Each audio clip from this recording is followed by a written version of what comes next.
Hi guys, Jessica here. So today you are going to hear me interview teacher Vanessa from the YouTube channel Speak English with Vanessa. In today's episode, guys, she is going to give you 3 tips for improving your listening. Now, these are great tips to improve your listening score for IELTS, of course, but also they're just great in general. So guys, listen up today, enjoy the show, and remember, get your free estimated IELTS band score at allearsenglish.com/IELTS quiz. All right, let's talk to Vanessa. Hello, IELTS Energy listeners. We have an awesome guest today. If you are listening via podcast, you cannot see her. So I do encourage you to check out our YouTube channel, IELTS Energy TV, because we have a virtual YouTube star today, star of English teaching.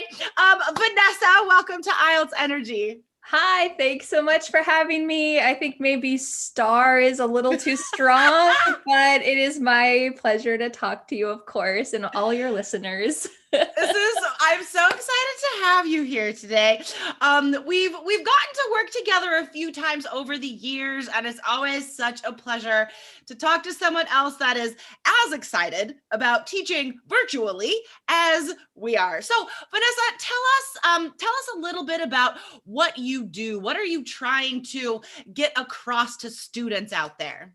Yeah, I think that when students generally find my lessons on YouTube or on social media, generally they've come to a point where they feel like English is too tough or too boring, and then they've stumbled across my videos, and I hope it is my goal to come across to them that English is not boring, it's not useless, and it's actually really fun, and it's accomplishable, it's doable. There are lots of complex concepts that you can really feel frustrated about, but I hope that my lessons will give that confidence back to students and give them some of that energy and excitement that, hey, this can be fun, and it's a real language that real people use. It's not just something that I heard on a TV show one time, but I've never actually felt like it's real in real life. I hope that I hope that I'll be able to give that to students, and of course some vocabulary and grammar along the way.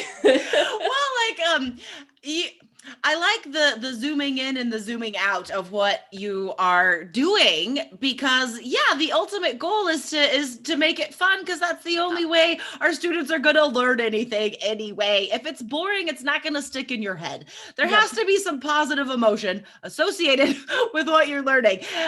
So that's like the ultimate underlying vibe, I guess, of your lessons. But you focus a lot on vocabulary, right? Would you say that there are other skills that are sort of your specialty that you like to focus on in your YouTube videos or your website? Yeah, I feel like vocabulary is a fun one because there's always something more that you can learn. I like to talk about listening skills, how you can understand the TV shows and movies or fast conversations at the office or just in daily life, and then how to pronounce things and speak so that other people can clearly understand you. I think all of that is so connected that it's really one big lump, but we often sometimes break that into vocabulary, pronunciation, listening, but it's all really intertwined so much. Oh, for sure. I mean, there has to be, we have to focus on the individual details of the language for sure. But they're all connected. So students, I know most of you watching and listening today are studying IELTS, but not everyone. We have a lot of people that just love to learn English from us, even though it's connected to a test. But guys, everything is connected. And that's important when we're studying for a test, to keep that in mind, right? Because if you're going to improve your English for an English exam, it isn't about your English at the end of the day. It's not just like, oh, I only need to practice listening to get a good score. Like, that's not it. But having said that, we are going to focus on listening today. Well, some of my tips for listening include other things, so I hope that it will be Nice. really helpful. Okay, awesome, awesome. So, guys, we know that the speaking and the listening sections of the exam are intertwined, of course, and two of the most difficult ones to raise your score for the IELTS exam. So, today, our expert teacher, Vanessa, is going to give you 3 tips for improving your listening. Before we get to those 3 tips, Vanessa, can you tell our students where to find more of your material online? Yes, I have a YouTube channel and you can search for Speak English with Vanessa. This is a very clear title. uh, Easy to remember. I love yes, easy to it. remember. My name is Vanessa, Speak English with Vanessa. But that is the one place where they can find lots of, I think there's like 300 or more, 400 free lessons on YouTube. And I also have a Wow. website, speakenglishwithvanessa.com, with courses and digging deeper and contacting me personally, all of that kind of organized stuff that's really helpful too. Fantastic. All right. Guys, she does feature a cool listening challenge option on her website. So after we talk about her advice today, we will explore that a little bit too, in case you guys are interested. All right. So, Vanessa, improve our listening. I say our, right? Like I need to improve mine as well. You got this, Jessica. You can do it. You guys, I've been practicing so much for this interview. No, just kidding. Okay, so what is tip number 1 for listening, Vanessa? Yes, well, I think the most important thing for improving your listening skills is we're connecting different skills here, is to improve your vocabulary. Yeah. Because you mentioned the listening challenge course I have. This is one of the number one things that my students take away from that course is, oh, I understood a lot of the words that I knew, but there were so many words that I didn't know, and that made it hard to understand. So when their vocabulary builds, all of a sudden this world just opens up and you're Yeah, hearing those words that you learned all the time. And that's totally. something that, I mean, as teachers, we love that light bulb moment of Yeah. when a student didn't know a word before and then they learn it and then they hear it randomly on a podcast or on a Totally. TV show and they say, oh, I learned that word and I know it now. And maybe before, if they heard that word, it would have just passed them by. They would never have thought about it. And they Yeah. might have missed some key parts of that conversation. But learning vocabulary is great, not just for expressing yourself, of course, but for understanding, because you got to know what people are saying. And there's a lot of words that maybe aren't in a textbook that we use in daily life. Definitely. Yeah, definitely. So on that note, what do you think is a good way to learn that vocabulary that our students probably are not taught in textbooks, but natives use them all the time? And guys, like the scripts that you will hear people say on the IELTS listening exam, they try to mirror our daily conversation. So there is natural vocabulary you need to know. So what is like one way that, or one, resource that our students can use to get this vocabulary? Yes, I think that an easy way, I mean, I could say easy in quotes, an easy way to do this is to use the CC or subtitle feature Oh, on YouTube.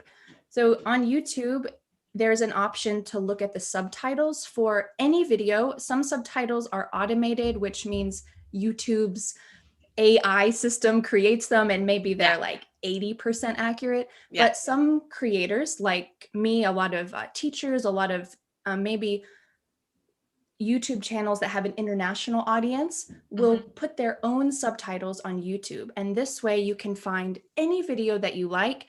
If you want to learn about what it's like to travel to Berlin, maybe you're Yeah. interested in Germany. Well, if you find a video about Berlin in English, you Yeah. can click CC on YouTube and you'll be able to see all of the subtitles and you'll be able to pick up every word that that person's saying. And maybe there's I some love words it. you don't know, but this is really contextual. So you'll know Yeah. it from the context and you're also enjoying the topic. But I think this kind of real life, easy to access system with YouTube subtitles, almost everyone has access to YouTube. So you're able to just see the words that people are saying without, too much stress of finding other things. So YouTube is a great resource for that. I love that. This is a great thing to add to your study plan, guys. I mean, we know sort of general topics that come up on IELTS, the environment, travel, food. Like search for videos that focus on those topics and turn on the CC, the closed caption, the subtitles. And yeah, like if they're automated, it won't be 100% correct, but guys, you don't need 100% correct. You are still going to learn so much great vocab, even if the subtitles are slightly weird, right?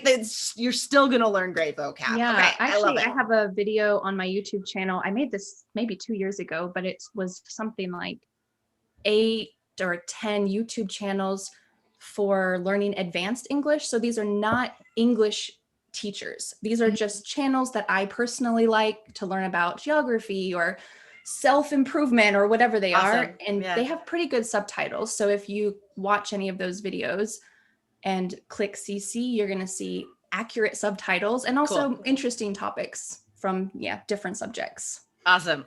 Okay, fantastic. All right. So tip 1, vocabulary. You have to understand the words that are going to fly past your ears. That is the number 1 thing to try. All right. And then number 2, what is the second tip for improving listening? Well, my second tip is, we can make it general and then we can kind of narrow it down a bit, which is don't overwhelm yourself. So don't just start watching, I don't know what a popular, I don't watch TV. I'm not sure what a popular TV show is right now, but if you start just watching a TV show and you watch it for 10 minutes and you understood like 5 sentences, this is way too much and you're going to feel easily overwhelmed and frustrated. And it's not going to lead to relatively fast progress. So don't overwhelm yourself with this. If you watch that, just give yourself a little hug and it's okay. And try to scale it back a little bit. So a good way to not feel overwhelmed is to try to choose something that's a little simpler. And that might be like an English teacher's videos. So if you watch my videos compared to watching a TV show, that will be a little simpler. There might still be words you don't know, or you might find someone who speaks in a way that you can understand a little better. But I guess this tip is what not to do, but don't overwhelm yourself with too much at the same time if you don't understand it. Like if you don't understand 90%, it's not going to be helpful. You're not going to get that 90% just by listening. And, next month you've got your exam. I got to understand all of these. No, we need to slow it down, go back and try to find something that's a little bit slower and easier for you to understand, because then you can pick it up more.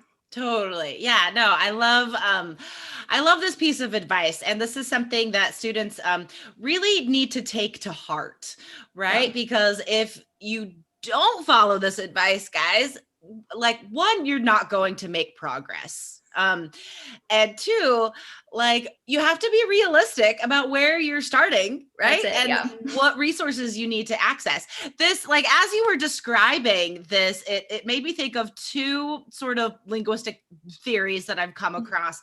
The one actually is just like another teacher was talking about this one day. I don't know if he made this up, but it makes sense. So he called it Chinese radio. Okay, so let me explain. If, for example, like you do not speak any Chinese and you're like, oh, I want to learn Chinese. I'm going to listen to a radio station in Chinese, and you turn it on. You're not going to learn anything. Like you're not going to understand anything that's happening there just because you're listening to like some sounds, right? So that's the first thing. And then the second thing, why is this not going to work? Because comprehensible input, guys. This goes back to like Krashen's theories, right? The only way that you are going to progress is by taking in English that is 1 step above where you are now. So you understand a lot of it, but you're still challenging yourself, right? Yeah. I think that this kind of idea too, when a lot of theories about how to improve your English are thrown around, like just listen to English. You should just listen. And I agree that listening, like there's been some studies that show our brains do learn language really well through listening. Like that's a good way to Sure. organize language. But at the same time, when I think about my 3-year-old, when he was like 2.5, 2 or 2.5, that's when he started to put sentences together. But if Yeah. you think about how much input he had, 2.5 years, Yeah, nonstop, all the time, completely in English forever, then exactly. you can't listen to, in this example, like Chinese radio 24 hours a day, every single moment for 2.5 years. Yeah. That kind of immersion is not really realistic for a lot of us in our That's daily true. lives. And So, like if yeah, it's not coupled with visuals, right? yeah, Because like as you are talking, you are also doing something, and like there's associations with the words that you won't get just by listening. So that's why yeah, like movies and TV are so great, right? yeah, yeah. And having said that, like a lot of the people listening to this, if they're understanding our conversation, then they're not real beginners. They're already Totally. knowing enough English to be able to understand us. Yeah. So you can listen to things, you can watch things, just make sure that you don't feel so overwhelmed. And yeah, Yeah. be realistic about your level. I thought sometimes that's hard. Right, I know, huh? Well, yeah, I mean, this goes back to the first point of like the belief in language learning that I think we both of us share is that it has to be fun, it has to be motivating, or you're not going to learn anything. So, yeah, like if you're watching BBC News every day and like you are so bored that you just tune out, like that's why you don't understand it. Well, don't watch it anymore. It's not Yeah. helping you. Yeah, we live in Okay. an age where there's so much material I that can know. be interesting to every single person. There's some kind of niche. Totally. Yeah. All right, guys. So before we get to tip number 3, let me sum these up in case you are listening and taking notes, which I do recommend. So first up, guys, we need more passive vocabulary. And we get that through focusing on vocabulary itself. And then we hear it and we're like, oh, we know that now. And then that's really the only way it can become productive vocabulary, right? So we understand it and then we can use it. And then the second step, make sure that you are choosing material that is appropriate for you. All right, number 3, third tip for listening, Vanessa. Yes. So the third tip might not sound so fun at the beginning, but I'll try to show how it can be fun. The third one is to try to make this into small segments that you're practicing listening with, and that way that you can repeat them. I Yeah. think listening to something like 20 times sounds really boring to me. But if you have already, we can make it fun by saying, okay, I've already watched this 20-minute TV show in my native language, and now I'm going to watch it in English. And that first time, it's probably going to be super fast, and you're trying to keep up maybe with some English subtitles to catch all those words. And then the next time that you watch it, and really that's the third time you've watched that 20-minute episode, it will make so much more sense. So repeating things a couple times, you don't need to stress yourself out about this and say, I'm going to spend the next 3 hours repeating the same episode, a 20-minute TV show episode. That's a little too, you want to still have a joy for the language and not try to destroy yourself. But by doing that, that's 3 times your native language in English once just to practice, and then the next time to actually intake a lot of that. Doing that repetition with semi-short segments can be very helpful instead of just once and then, okay, I heard it, whatever. But going back to that is really helpful, and repeating it. Yes, I love it. This is something that I always try to, especially when I was like a classroom teacher, trying to exploit everything, right? So if we have one piece of material, I don't want to just use it once just for one purpose. Like, okay, read this out loud and we're done, throw it away or whatever. But like, we're going to use this to practice reading, to practice speaking, to practice listening, right? Yep. So yeah, guys, I think all of Vanessa's tips today are fantastic proof of how everything we're trying to improve in our English for this exam is connected, guys. So yes, all 3 of these tips on the surface are for listening, but we have worked on speaking, we've worked on vocabulary. There's so many other things that you are going to benefit from in these 3 tips. So definitely, guys, come back to the blog, allearsenglish.com/IELTS. This is episode 965. If you're watching the YouTube, you can see I had to check my notes. 965, guys, and all of Vanessa's information will be in there, as well as a description of these 3 tips. So one more time, Vanessa, where can students find you? And if you could give us a quick sort of summary of what that listening challenge is. Yes, they can find me at speakenglishwithvanessa.com. If they would like to dive deep into this type of listening style, these 3 tips are exactly what the listening challenge is. Every day I send students about a 30-second fast clip that I've taken from a real conversation I've had with someone else. They listen to that 30-second clip and think, oh my goodness, this is so fast. How will I ever understand it? Yeah. And then I've made a slow version of that same clip. Listen to that slow version 2 or 3 times. All of a sudden, the world opens up and you can learn some new vocabulary, and then go back to that fast clip, and it's easy peasy. So being able to build your skills, and I send one of these lessons every day for 30 days. Wow. So by the time you've finished 30 days of this, usually takes like 10 or 15 minutes to finish the lesson each day. After 30 days, first of all, you feel really good about yourself because you continued for 30 days. That's kind of the feedback I get too is, oh, I'm so proud of myself. I finished all 30 days, but also you've really improved your vocabulary. I give at least 3 new vocabulary words each day that are in the short little clip. Plus there's like review videos, there's little quizzes, and it's a good way to challenge yourself that for the next 30 days, I got this. I'm going to improve my listening and immerse myself for those couple minutes in some challenging English. That is fantastic. I love the idea of just providing structure, guys. Like this is, it's so hard to learn English by yourself and try to just you just keep telling yourself, no, I'll fit it in tomorrow. Oh, I'll do it tomorrow, right? But guys, if you commit to something like this, then you're more likely to do it and you're more likely to improve. All right, awesome. Vanessa, thank you so much for coming on the show today. And I look forward to having more conversations with you in the future.